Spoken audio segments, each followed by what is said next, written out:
was never raised in a way that I would be running for public office. It didn't interest me.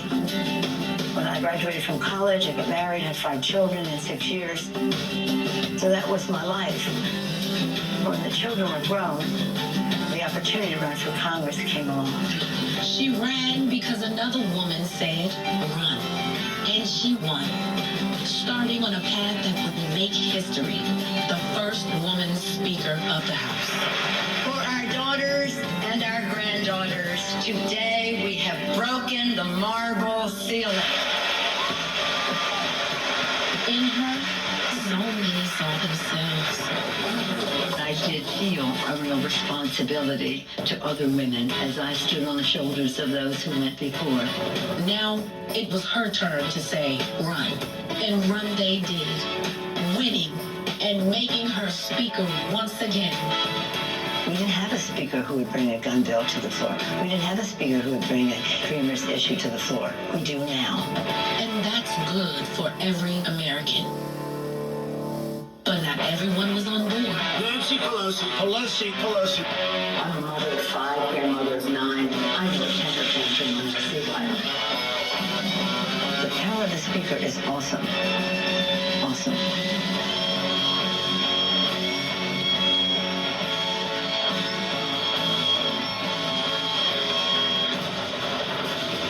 If you want to go into the arena, you have to be prepared to take a punch.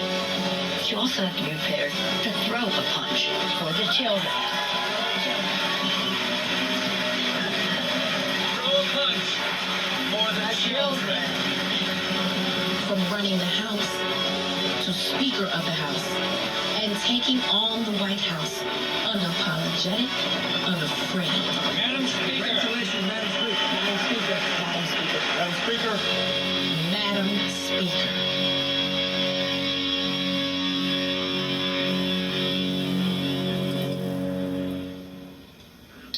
And now, please welcome Speaker of the United States House of Representatives, It's my honor to bring you the Nancy greetings Pelosi. of House Democrats, the most diverse majority in history. More than 60% women, people of color, and LGBTQ.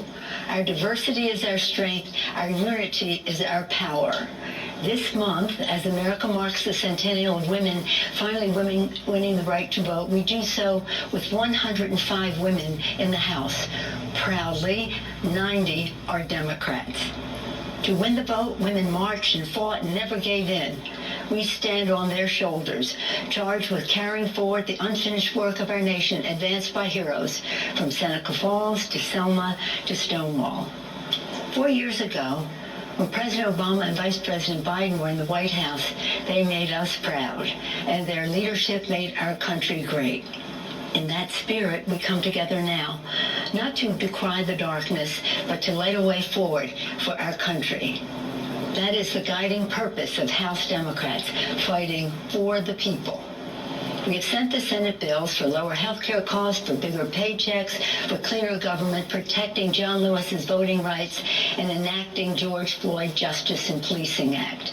We've sent the Senate bills to protect our dreamers, LGBTQ equality, to prevent gun violence, and to preserve our planet for future generations, and even more. All of this is possible for America. Who is standing in the way? Mitch McConnell and Donald Trump. Our nation faces the worst health and economic catastrophe in our history. More than 5 million Americans are infected by the coronavirus. Over 170,000 have died. The science-based action in the HEROES Act we enacted 3 months ago is essential to safeguard lives, livelihood, and the life of our democracy. And who is standing in the way? Mitch McConnell and Donald Trump. Instead of crushing the virus, they're trying to crush the Affordable Care Act and its pre-existing conditions benefit. As Speaker of the House, I've seen firsthand Donald Trump's disrespect for facts, for working families, and for women in particular. Disrespect written into his policies toward our health and our rights, not just his conduct. But we know what he doesn't, that when women succeed, America succeeds. And so we are unleashing the power of women to take our rightful place in our national life by championing a woman's right to choose and defending Roe v. Wade, securing safe and affordable child care, preserving Social Security, and passing equal pay for equal work. Who's standing in the way? Mitch McConnell and Donald Trump. So here is our answer.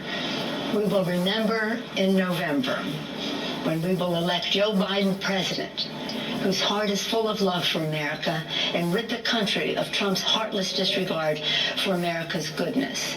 Joe Biden's faith in God gives him the courage to lead. Joe Biden's love gives him the strength to persevere. Joe Biden is the president we need right now, battle-tested, forward-looking, honest, and authentic. He has never forgotten who he is fighting for. And Kamala Harris is the vice president we need right now, committed to our Constitution, brilliant in defending it, and a witness to the women of this nation that our voices will be heard.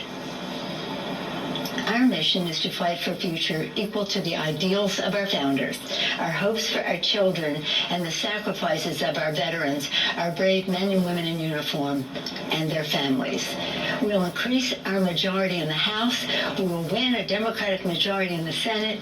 We will elect Kamala Harris vice president, and we will elect Joe Biden president of the United States of America. God bless you, and God bless America.